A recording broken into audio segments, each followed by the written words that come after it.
All right. Yeah, good. Well, okay. So welcome everyone and everyone who is going to be tuning in and listening from afar. This is Friday, July 30th, 11 a.m. Pacific time. And so Stace, where are you located? I'm in New Orleans and it's 1:00 here. 1:00. Okay, noted. And Emily, you're right here in Oregon, so you're okay. So let's just take a minute here and just kind of share and reflect on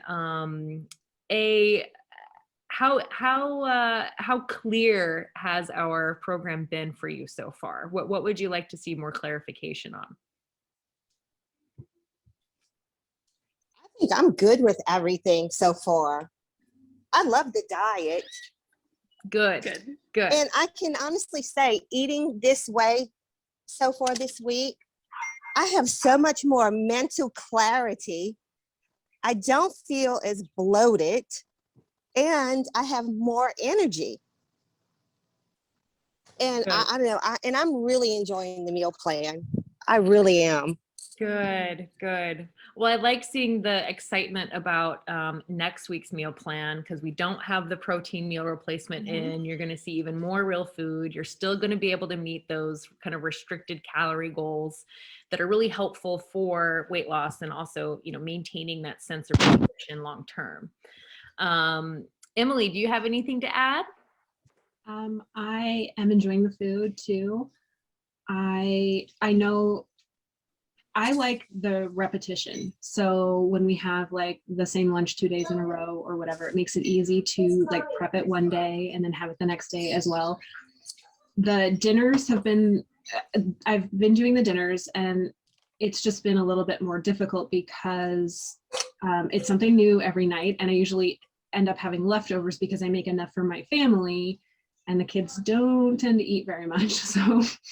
So I am having to figure out what I need to adjust to not have a bunch of leftovers, because I know that like that meal's not going to come around again for a while and I don't know what to do with the leftovers. So hope my husband will eat them at some point. That is tricky. Yeah. You have a little tip there? Yeah, well, I was wondering, send him with him the next day for lunch. Yeah. I'm having a really hard time hearing and I keep it up, but it's not working. I'll turn ours up. Hopefully Oh, that'll wait. Only thing I find for myself that was that is challenging for me is I enjoy my protein shake in the morning, but my snack, like with the tea, I'm drinking and drinking, but I just do not feel satisfied. And I am hungry and I can't wait to eat lunch. Yeah. So that's maybe the only issue. Maybe a little mid-morning snack. So, looking at this next week, we're going to have more of a solid breakfast. You may find that you're more satisfied that way, right? And so you might be able to make it to lunch. The other thing, you might be able to just make lunch a little bit earlier, or you can use those protein shakes. Again, if you mix it with water, you're looking at like really only about 110 calories, 15 to 30 grams of protein. That's a perfect little snack, a little on the go kind of snack that'll help kind of tie you over with some more sort of satisfaction. Well, I'm trying to figure it out. Am I really hungry or am I brain hungry? Because I thought about maybe if I take 1 or 2 bites of that sauerkraut, is that going to take the edge off and for me to try to figure that out? Yeah. I don't know. I don't know where I'm at yet with that. Yeah. I don't know if I'm really hungry. Do I think I'm hungry? Am I hungry? I'm in that stage and I've been pushing through and I'm doing just fine. So now I'm starting to think I must be brain hungry instead of really actually hungry. That is such a good point, is trying to figure out, is it brain hungry or is it tummy hungry? And right. One way I have people try to figure that out is, do you feel lightheaded? Do you feel kind of like angry or faint feeling? That would be hunger. Oh, okay. But if you just push through it and you're like, well, actually I'm okay, then that is probably just, maybe it's just a habit to have something during that time and it's just head hunger. It's got to be a habit because I'm pushing through it. And I can honestly say I was the queen of late night snacking. And since I've been eating, the dinners on the meal plan, I am good. I am not looking for anything in the evenings at all. I'm like so happy with everything. I truly am. Oh, good, good. Emily, can you hear us okay? Yeah. Okay. Good. So Emily, I'm curious to know, how is evening going for you? You got littles at home with you, you got a husband. I'm a mother. I know there's a lot of socialization that happens at night. And so sometimes there's, food choices and eating behaviors. It revolves a lot around your children and your family. So I'm just curious how you're doing.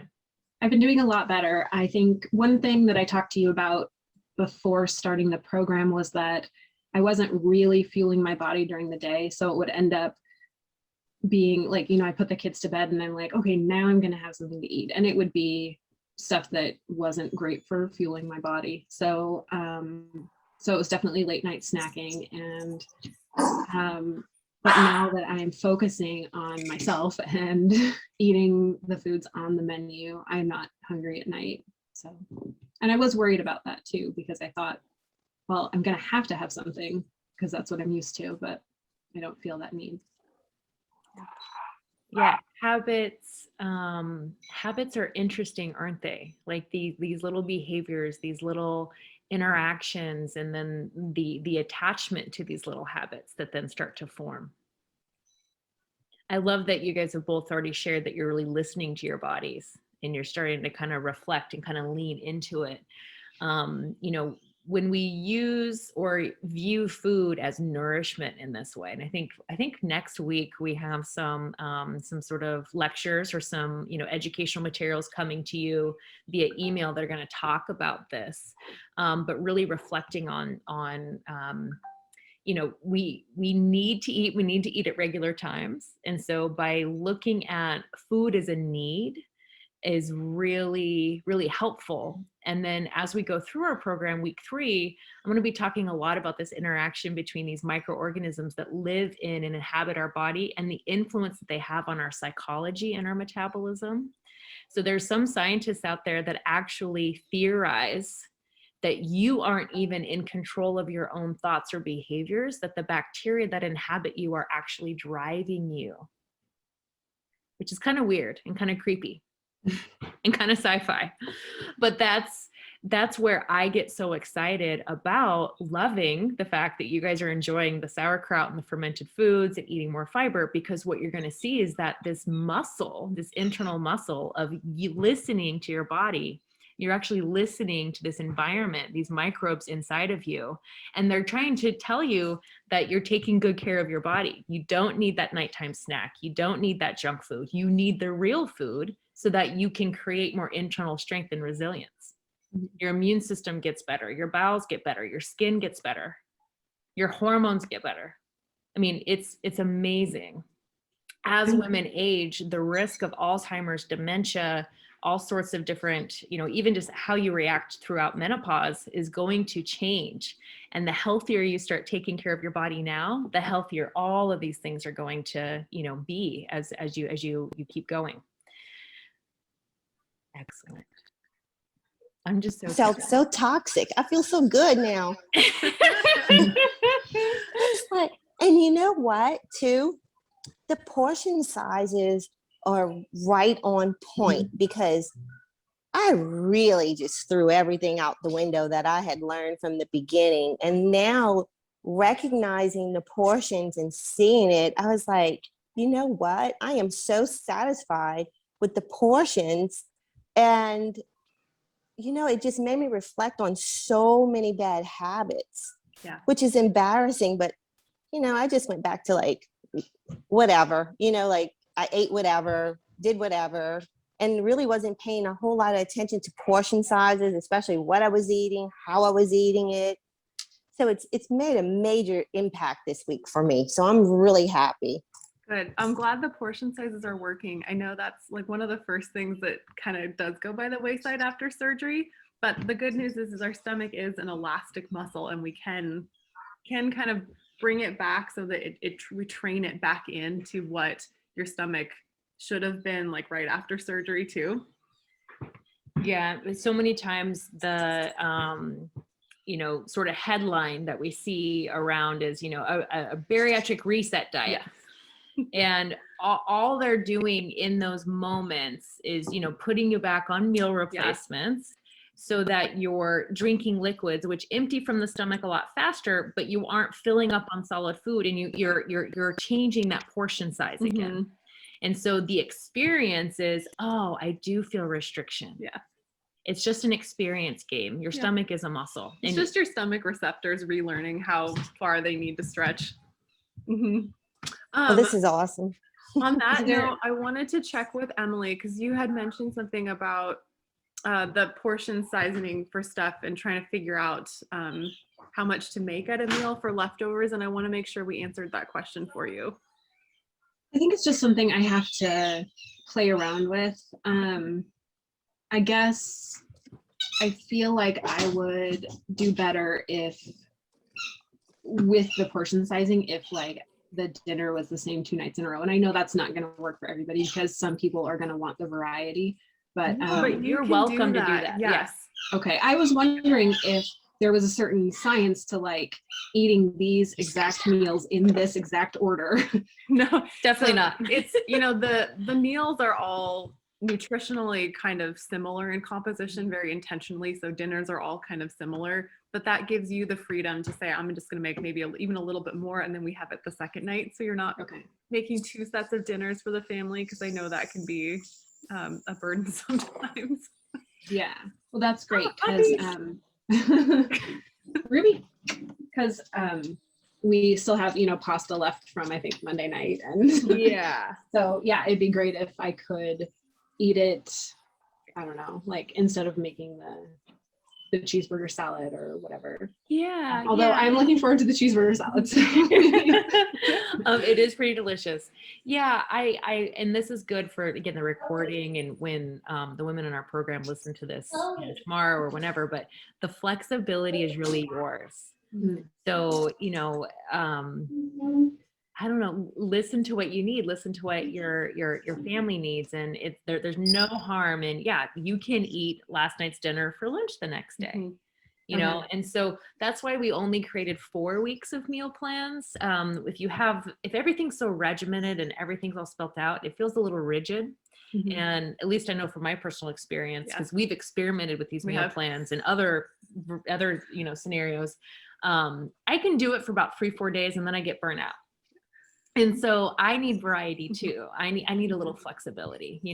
I need the freedom to, go out to dinner once a week or something like that. So just use it as a guide. It really is a guide. Yeah, I would try to follow the meal plan as close as you can, but then also understand it's kind of like a mix and match game, where then you can say, oh, okay, well, you know what? I'm feeling really tired of cooking. So tonight I'm just going to make a little more and just give myself a break tomorrow, and know that you're going to be nutritionally fine doing that. Okay.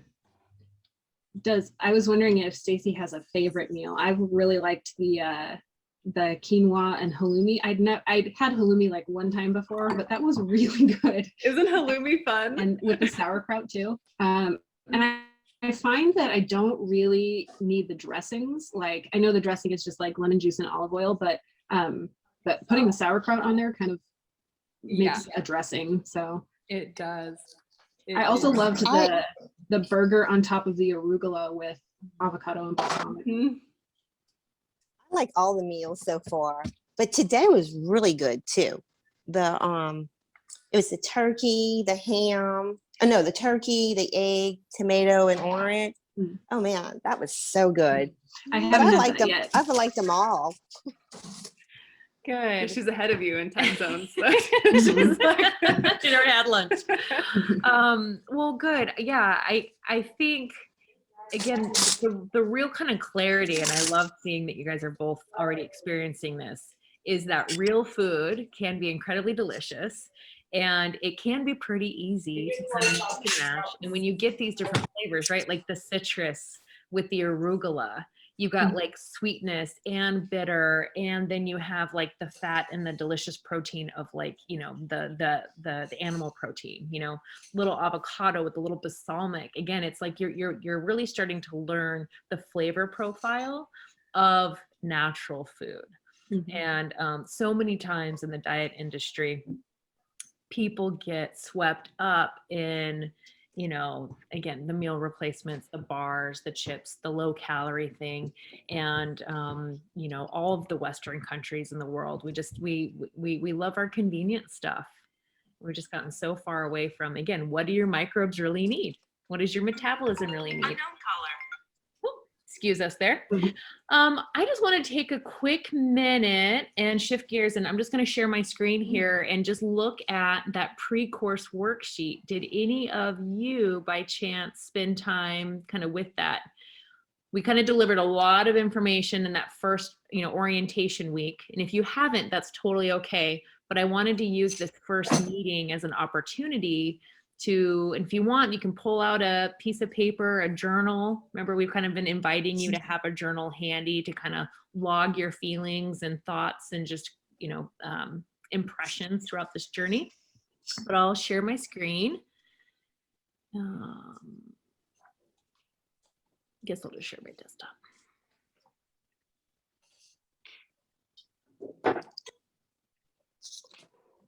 Let me know if you guys can see this.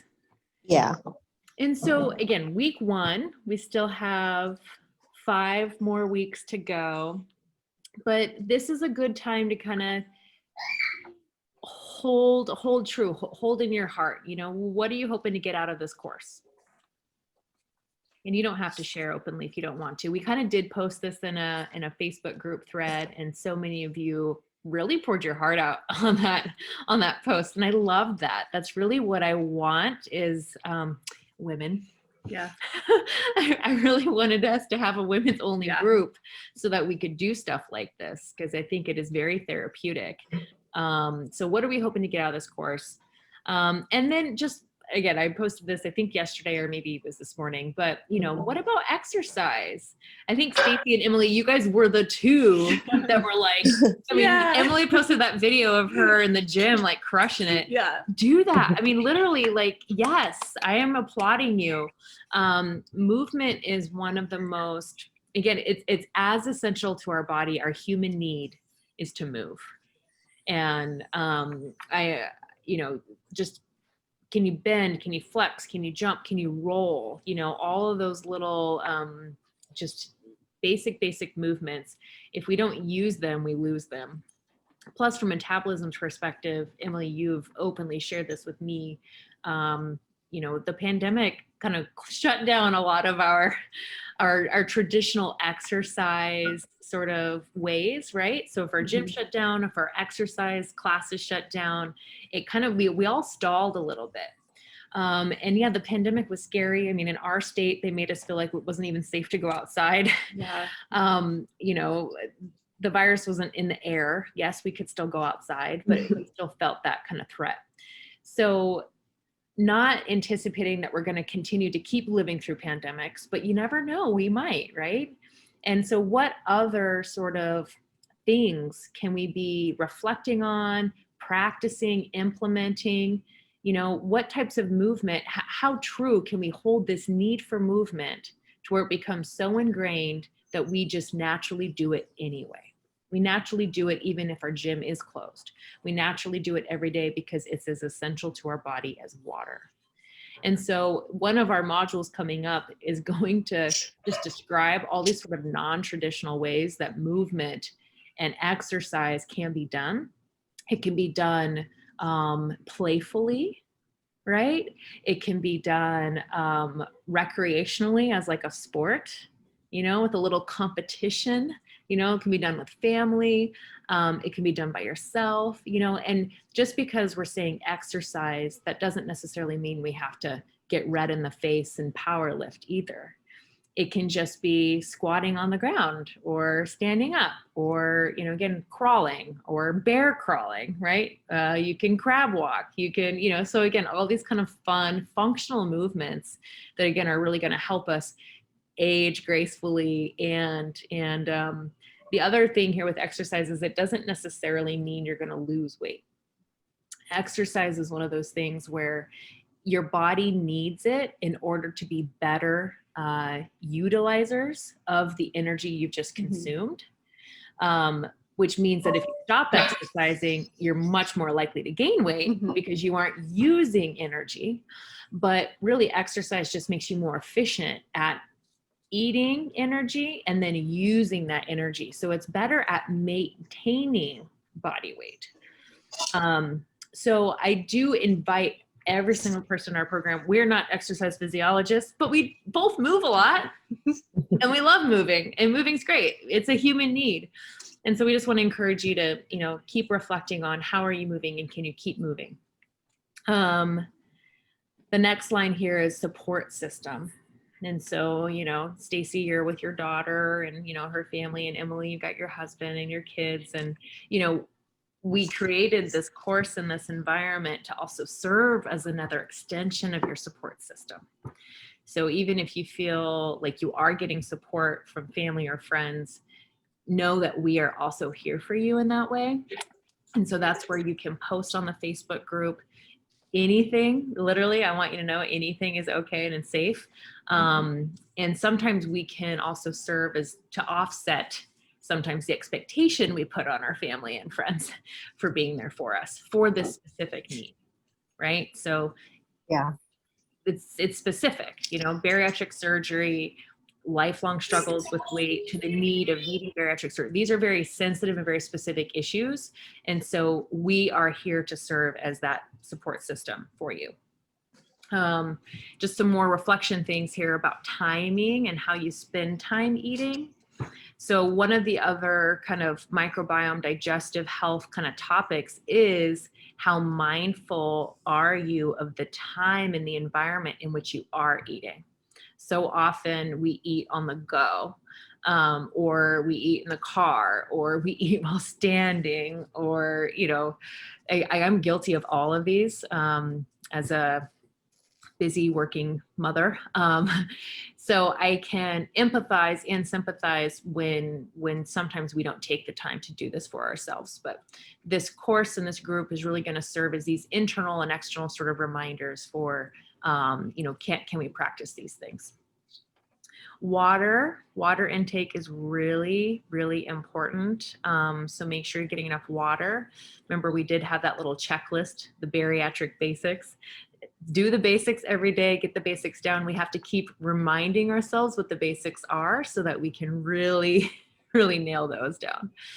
And then, yeah, reflecting on how many times you eat out. So I think it's very healthy to have social engagements outside of your home. Like I said, I personally can feel burnt out if I'm preparing meals for myself or my family 7 days a week. So while we're trying to help you guys lose the weight that you want to, it's all about balance, and it's all about meeting your needs emotionally, socially, on a stress level kind of deal, right? How can you maximize leftovers? Have you guys eaten out yet during our time? No. Okay. Well, good. But we want you to know that, again, we're here for you. We're here to answer questions for you. The next time you do go eat out, now that you have practice with the meal plan, you can hopefully choose, you know, one of the healthiest things on the menu and still enjoy yourself. You know? Y'all, I live in the South. Oh, sure. It's so challenging. Sure, I hear you. Everything is bread and gravies and fried, and it's like, you know, you just really. You mean you don't have a laughing planet? No, but you know what? As hard as it is, I say it's hard. You know, it just goes back to food is pleasure and memories, and you know, just, you know, so when you look at certain things, it just brings you back to your childhoods and everything. And just, you know what I mean? It's just food is happiness to me, you know? So when I go somewhere, it's just retraining my brain to say, hey, ask them to grill it, not fry it, you know, and don't bring the bread to the table, keep it, you know, it's just things like that. Yeah, I hear you, sister. I hear you. Well, good. I mean, I definitely think keeping eating out at a minimum, right? I mean, clearly you guys are embarking on this journey with a clear goal in mind, and you're committed to this goal, and I think that's beautiful. I also know that life can happen, and I want us to be able to practice a little bit of flexibility throughout this while having us kind of guide you through the process so that you can, you know, put yourself in a position where you're doing exactly as Stacy just said, you know, speaking up, asking for the bread to not come to the table, asking for different substitutions, etc. Feeling really comfortable doing that and getting practice doing that. We also reflected on caffeinated beverages. How you guys doing with caffeine? I'm not having any. You don't drink any? Well, No. I mean, wow, good for you. you know, when I posted that picture of that drink mixer, my daughter had that at her house, and I was just looking at it. I wasn't sure, but only thing I ever drink is coffee, and I haven't had coffee since I started the diet because I'm used to drinking it with Splenda, so I'm trying to eliminate that. So I just cut it out altogether. Yeah. I can't do it black. I just can't. well, and my only caffeine was, I think I talked to Dr. Lavelle about this when I came in to see you, but I have a Starbucks addiction, and it's not coffee. It's a sweet drink. It's chai tea, but it's like in a sugary form. And so I just have to go without that, but I'm glad for the reset because, as I told you, I had a compulsion to get it every day. And even if my body wasn't telling me I wanted it, my head was telling me I needed it. So I wanted to use this kind of a strict guideline as a reset for that, and not include that in my diet. Yeah. Yeah. Again, very strong. What you girls or women, what you ladies are displaying is commitment and discipline. And again, it's a muscle, and it doesn't mean you won't ever maybe have those drinks again. And again, doing it in community and doing it with authentic support is very, very helpful. So I just want to applaud you both on those choices that you've made for yourself. Little comment about Splenda. Splenda destroys gut bacteria. Yeah. Most artificial sweeteners do. And it's interesting because I'm always keen to, you know, as soon as I can find more research about one of them coming out, I'm really keen to look at it. Stevia even looks like it's not that great for the microbiome.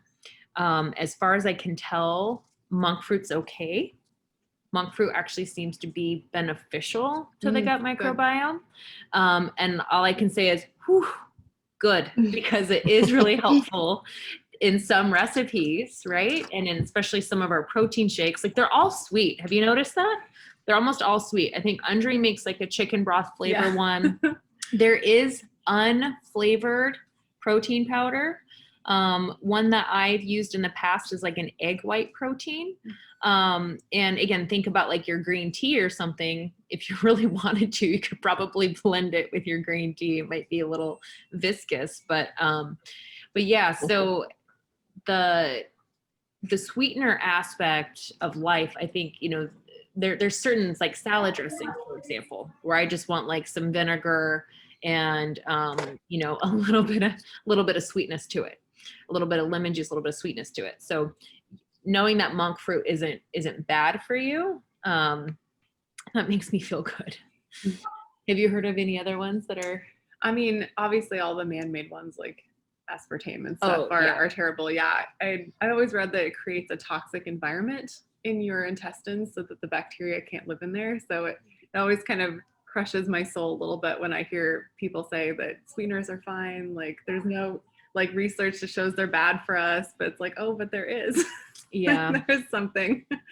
Yeah. And, I'm also really humble about this information Mhm. because, if you would have asked me 3 years ago, even 4 years ago, I would have been like, oh, stevia all the way. Because stevia is a plant-based Mhm. kind of thing, It's always but changing. it's the way that they process it, and it has been studied. Your native gut bacterial population is, decreased by about half of what it was pre-stevia. So And would that that- be just a single small serving of stevia, or is that it habitually having stevia? That's what I was going to ask you. yeah, probably habitual. So Yeah. again, I think the body can handle anything in moderation, but just reflect on what are you doing every day? If you're doing it daily or even multiple times a week, that's probably too much. But if you're having it once a week or twice a week, that's probably going to be fine. Mhm. All things in moderation. Okay, here's another fun one. Alcohol. How are the two of you doing in the alcohol department? Has alcohol I ever don't- been an issue, or have you ever I don't liked it? drink.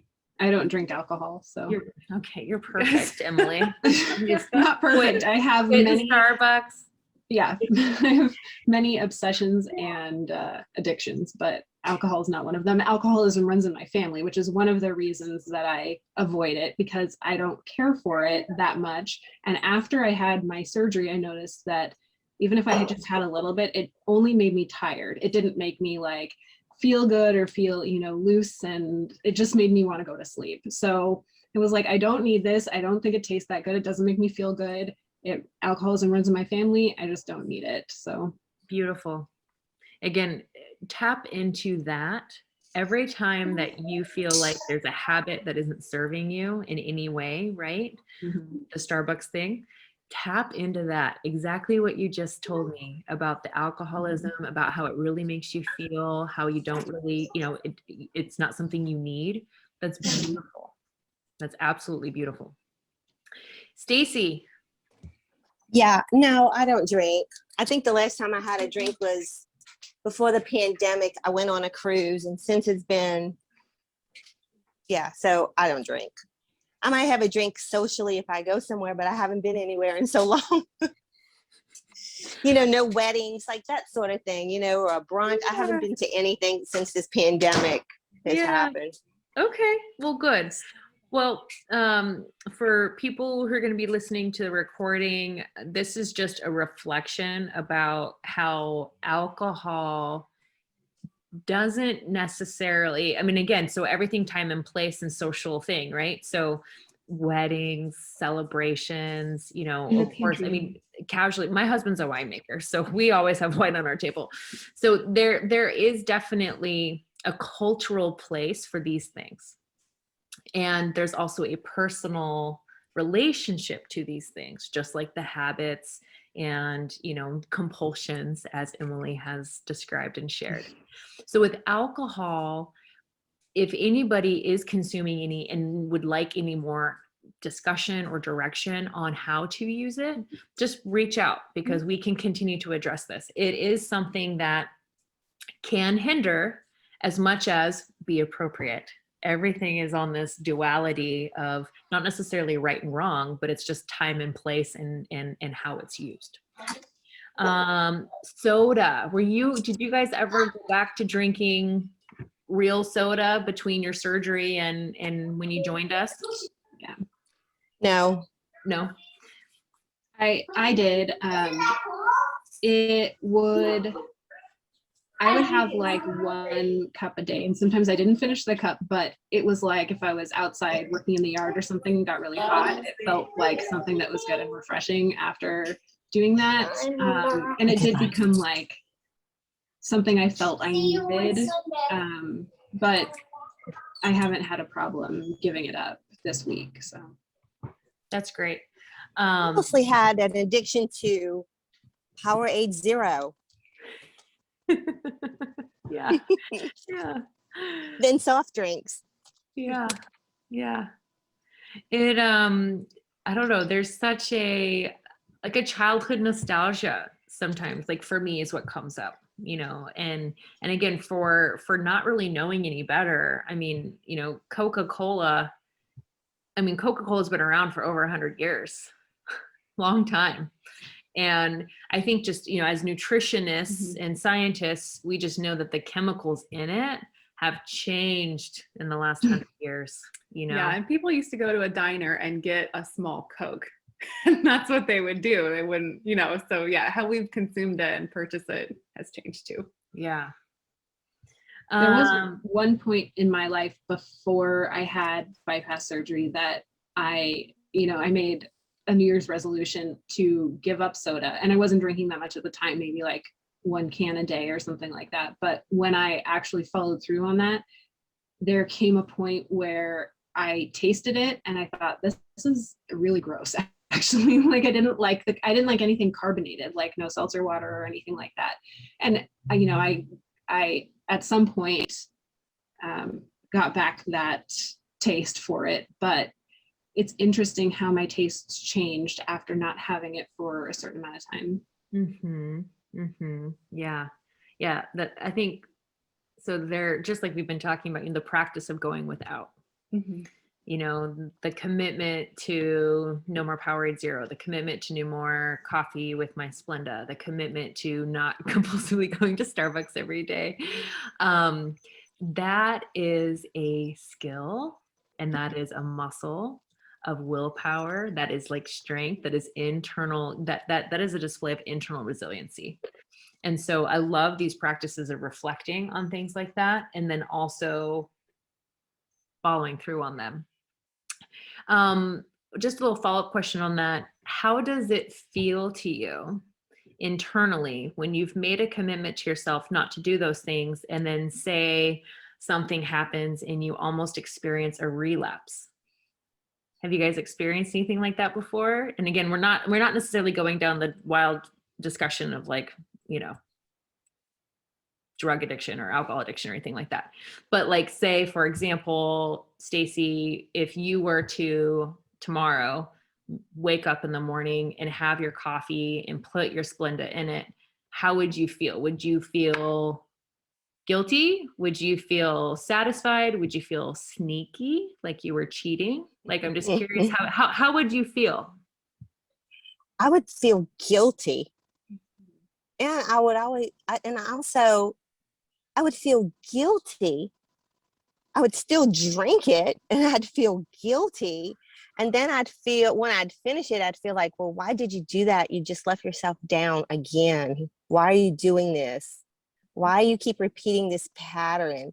It's a pattern of self-destruction. Why do I keep doing these things when I know I shouldn't, but I keep doing it, Yeah. And then saying, well, I won't do that tomorrow, and then start again tomorrow, and it's like, I don't know if you can follow me with that, but I mean, it's happened. Yeah. I mean, it happens. Yeah, I can follow you. And, and it's like this self-sabotage always doing to myself with everything. But I can honestly say this week, I have not had any of that. Yay. None of it.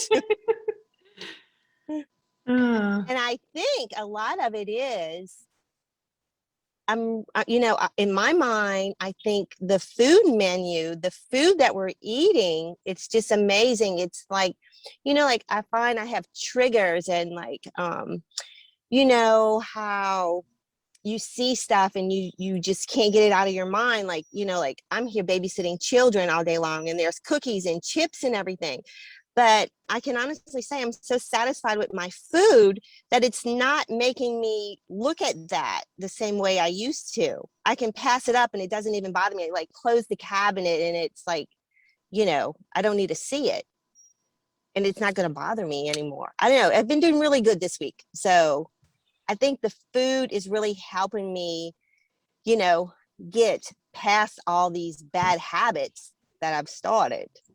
Especially like feeling guilty, like, oh, I should have never ate that Oreo. But honestly, I can never eat just one Oreo. I'd have to eat like a whole bunch. Yeah, a whole bunch. Yeah. There is a biological reason why, well, a couple of things. Number one, you guys showed up really committed to this, and it shows. So again, we're only 1 week in. The other thing is the food is really meeting all of your biological needs. And when your biological needs are met, you are so much more internally resilient to not needing to be fishing for other things. So I hope that you guys continue to feel that strength as we go through, right? We got 6 weeks, but pay attention to that. That's just kind of like some week-long homework is pay attention to that, because that's the biological, the body, versus sometimes there's an emotional need, right? There's an emotional need that goes unmet. And again, so just we're trying in this program, the art of bariatrics is how do we listen to the body? How do we feed the body? How do we maintain awareness to the emotions? And how do we also almost observe what we're thinking and what our thoughts are in a mind about those things? Because your mind will tell you you're bad, you're guilty, all those things. Your heart, maybe you didn't listen to the heart. The heart just had an unmet need, which is why it reached out for something, and the body didn't have also had an unmet biological need. Wait, do we have cheer? Oh, cute. Why? Little kid in there. No, baby. So for our last few minutes, I wanted to make sure we address the question on the Facebook group, and then also just quickly open it up if you guys had any questions for us to make sure we had a chance to talk about that. So I know there was a question about soy and thyroid and Hashimoto's and all that kind of stuff. And it's such a great question. And I'm so pleased to say that in 2021, we have fully debunked that as of this point. Soy's fine. Soy is just fine. Soy actually contains something called a phytoestrogen, which looks very similar to estrogen in our bodies. And so a few decades ago, they thought it might be interacting in our body, but it actually doesn't. Even as recent as 2021, there have been some really cool studies about that showing that soy is actually protective against breast cancer, most types of cancer in general, like lung cancer. It's protective for our heart health, and it also helps ease menopausal symptoms. So soy is actually super good for us. The one piece of that is that soy isolate, which is what's sometimes found in protein supplements, where they basically isolate soy and they filter and process it to remove the dietary fiber from it. That is not protective. That's not good for us. So it has not been found to have the same health benefits as just regular soy like tofu, tempeh, edamame. So we're in the clear for soy. Yeah, and that fiber piece, right? The isolate not being so good, but the fiber piece, it's the biological plant-based estrogen looking like fiber that feeds beneficial gut bacteria that can ease the menopausal symptoms of women as we transition. So it is incredibly nourishing. I used to be a guest speaker on a women's health podcast that was all about helping women go through that change. And tell you what, I dug up all sorts of really fascinating research that when women are becoming less estrogen in their bodies as we're kind of going through the menopausal changes, as their estrogen goes down, the bacterial species in our mouth change. They actually have estrogen receptors. So the consumption of soy products is enough estrogen mimicry to actually support these species of bacteria that have these estrogen receptors that don't necessarily skew your hormones, but are protective against feeling, a lot of women report feeling anxious all of a sudden, having insomnia all of a sudden, right? And just a lot of this kind of like mood instability. These bacteria are also responsible for helping make your serotonin, which is your sort of kind of I'm balanced, stressful things can kind of happen to me, but I don't necessarily react or cry outwardly to them immediately. You know, I have time to process, I can think, I'm more calm. So it's very, very exciting to me because I love gut microbiome research so much. But yes, soy and the soy whole foods, the tofu, the soybeans, all of that is fine. And even soy milk's okay, because it really is just soybeans soaked in water, squished, Yeah. and you get the juice. Yeah. So soy is health protective. What other questions do you guys have? I just want to kind of open the floor and make sure that we've addressed everything that you wanted to address today. Well, I think y'all covered a lot of everything, and I'm good. I'm good. Y'all are so thorough. What about you, Emily? I know that we talked about vegetables, like adding more vegetables if we want from the recipes that were provided. We have a very small garden with zucchini, and we have like 4 zucchini. So I added some to like the halloumi salad and stuff, and I hope that's okay. I didn't know because it wasn't on the recipe, if it was okay to add a vegetable that wasn't on the You're recipe. always welcome to add vegetables in. If you have different spices that you enjoy, you can also change the spices up. Yeah, and we all have different taste buds. We all have different things in our gardens at different times.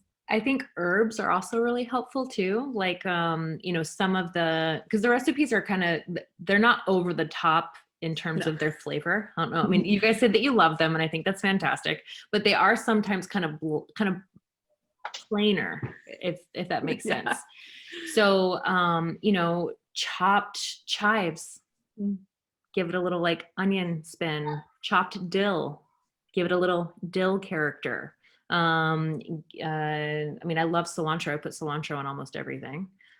Parsley, you know, a little more garlic, you know, you can add extra onion. Like, these are ways to, and all of those things are, again, plant-based, perfect for your gut, very low calorie. You know, an onion and garlic, they do have a lot of carbs in them, but it's not like you're not eating giant servings of these things, and you get a lot of flavor from them. When you said onion, it reminded me that I'm not a fan of onion. Like, I can handle it cooked in a recipe, but like I left it out of like the That's fine. arugula salad and the Yeah. garbanzo bean salad. So I hope that was okay. I was just like, I'm just gonna do it because Yeah. I Totally won't eat it. So okay. Do either one? Oh, go ahead. Sorry, Emily. I did have another question about the green tea. So I've never been a fan of green tea. And I was like, oh man, I have to drink it every day. So I have been, but I did put like the liquid stevia drops in it. Like, I put like 1 drop of stevia in it, and then you said that stevia is not great for your gut microbiome. So I'm like, is there anything else I can do to? Yeah. Do you like things like white tea or any black teas? No, it's so funny because I'm addicted to the chai tea, but I don't like tea in general. Like, I don't like plain brewed tea. Even I've tried chai tea bags, and I'm not a fan. So well, I mean, you could add some monk fruit sweetener into it. Yeah, or even the inulin. Does So that the change? inulin? Well, so I've never tried this, but the inulin is sweet. Okay. If you ever put a little bit on your tongue, like it is sweet, and it's a soft sweetness. It would probably take a long time to dissolve it, but if the tea is hot, it would, but you'd have to stir, maybe even blend it. Okay. But I've been blending my protein shakes because the first day when I shook it up, the inulin was like at the bottom after I finished it. So I know. Yeah. I think blending is the easiest thing. Did you guys see that that protein supplement that I took a picture of and put in the Facebook group? That was the Vega one. Yeah. Okay. So I've been experimenting because I wanted to help. But so it's an amazing product. It literally dissolves better than anything I've ever seen. You don't even really have to shake it. You barely stir it, and it's just instantly dissolved. It only comes in 1 flavor, but it has inulin in it already. And the flavor is pretty, I mean, it's actually really good. It's like a chocolate banana with cinnamon. And it has a richness to it, which, and again, sometimes having something sweet is nice. Mhm. I had it this morning. It's good. I ordered it. The chocolate cinnamon banana. It is awesome. It's, Yeah. and it dissolves into nothing. And the other thing is like one scoop is 110 calories, 15 grams of protein, 5 grams of fiber. I was just, and then all the ingredients are plant-based. I was like, this is a little too good to be true. I don't know how they made this, but it does work really well. So that might be something you want to experiment with. Again, that tea, if you don't necessarily like the tea, or if you feel like you're getting hungry between breakfast and lunch, or even between lunch and dinner, you know, a little liquid snack like that is a pretty good little thing. Even turn it into like a little green tea latte type thing, or you can get matcha powder and mix that with a flavored protein drink like vanilla. And then that could give you the antioxidants from a green tea product, but not be like drinking grass. So Well, I was going to say, do you want to share with them the benefits of green tea? Because green tea is pretty magical. yeah, well, green tea is very magical. I mean, it's all the same things. It's lots of antioxidants, but it also has compounds in it for fat loss. So green tea and then oolong tea contain very specific chemical compounds in them. They've been shown to just burn a little extra fat. So that's why we popped the green tea in there to try to help with that. But I think that might be kind of fun. And I think matcha green tea actually mixes up a little nicer if you're going to make a latte type thing. I think it tastes a little better. It comes in a powder. Yeah, it's a little Have you guys ever had powder and heat it matcha? up and I love her idea. A little matcha with a little vanilla protein powder. You could make a really nice kind of warm latte kind of thing. And a little more filling. Emily, it might even feel so good. It might even feel like Starbucks. Yeah. You know, it might be a really healthy. Yeah. So again, I think what we're going for here is that internal nourishment met with that really powerful awareness to where are we getting our nourishment from. And I'm so pleased you guys are so happy. That's lovely. Well, we're so happy you both could join us today. Thank you. Thank you. I hope this has been helpful. It is. Definitely. Good. Thank you. Well, good luck everyone with the next week, and hopefully we'll see you the next Friday as well for this. All right. Thank you very much. See y'all You're next week. welcome. I'm going to Bye. email this out to everyone so you guys will be able to watch watch it yourselves twice. or listen to it again. Speaking of email, I didn't see you mentioned on the Facebook group about the calorie counts for next week or the macros counts. You're right. But I couldn't see whatever you posted. Yeah, it was really awkward. So I'll email that out too. Okay, awesome. Thank you. Yeah, you're welcome. I screenshot it. I have it here on my computer. Thank you. You're welcome. All right, bye guys. take care, Thank ladies. you. Bye.